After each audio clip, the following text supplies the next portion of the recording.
Hello everyone, welcome to Joran's world. Joran's ওয়ার্ল্ডের নতুন একটি ব্লগে সবাইকে আবার ওয়েলকাম। তো আমার ছেলেটি এখনও ঘুম থেকে ওঠেনি, তো ভাবলাম নাস্তা বানিয়ে ফেলি। তো ফ্রোজেন পরোটা আজকে নাস্তার জন্য পরোটা ভেজে নেব। তো আমার পরোটা ভাজা হয়ে গেছে। পরোটা দিয়ে দুধ চা এবং কাঁচামরিচ। আমার দুধ চা আর পরোটা দিয়ে কাঁচামরিচ খেতে অনেক ভালো লাগে। তো ছেলেটি ঘুম থেকে ওঠার আগে আমি নাস্তাটা করে নিচ্ছি। তো আমার ছেলে উঠে গেছে, সে উঠে পানি খাচ্ছে।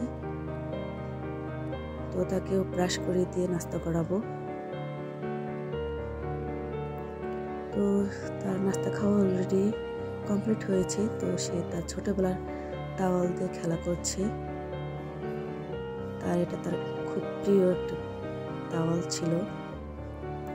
তো এখন হচ্ছে আমার ছেলের পড়ালেখার টাইম, তাকে পড়ালেখা করিয়েছি, এখন লেখা প্র্যাকটিস করাচ্ছি।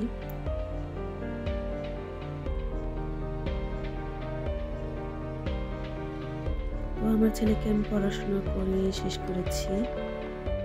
তার পড়ালেখা কমপ্লিট করে এখন আমি কিচেনের সেলফ দেখছিলাম কবে পরিষ্কার করতে পারি, যেহেতু অনেক ময়লা হয়ে গেছে। এখন দুপুরের জন্য রান্না করব। আজকে হচ্ছে চিকেন কারি হবে, আর হবে হচ্ছে বাঁধাকপির পাকোড়া। তো একদিকে আমি চিকেন রান্না করছি, আর একদিকে আমি বাঁধাকপির পাকোড়া বানানোর জন্য এখানে রেডি করে নিচ্ছি। বাঁধাকপি দিয়ে গাজর, তারপর হচ্ছে ধনিয়া পাতা কুচি, সব কিছু একসাথে মিক্স করে ম্যারিনেট করে নিয়েছি। এখন কড়াইতে তেল গরম করে পাকোড়াটা দিয়ে দিচ্ছি, ভেজে নেব।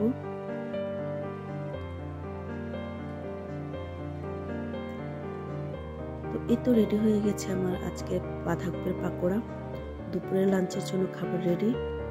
ভাত বসিয়ে দিয়েছি, এদিকে চিকেনের তরকারি হয়ে গেছে, বাঁধাকপির পাকোড়া হয়ে গেছে, আর এতে সালাদ। তো দুপুরের লাঞ্চ করা শেষ আমাদের। এখন বিকেলবেলা আমরা একটু ভ্যানিলা আইসক্রিম খাবো। ভ্যানিলা আইসক্রিম ভালো লাগে খেতে, যদিও শীতকাল, তবু মাঝে মাঝে আইসক্রিম খেতে ভালো লাগে শীতকালেও। আজকের ভিডিওতে এই পর্যন্ত। পরবর্তী ভিডিও দেখার আমন্ত্রণ জানিয়ে এখানে শেষ করছি। সবাই ভালো থাকবেন, সুস্থ থাকবেন। টাটা।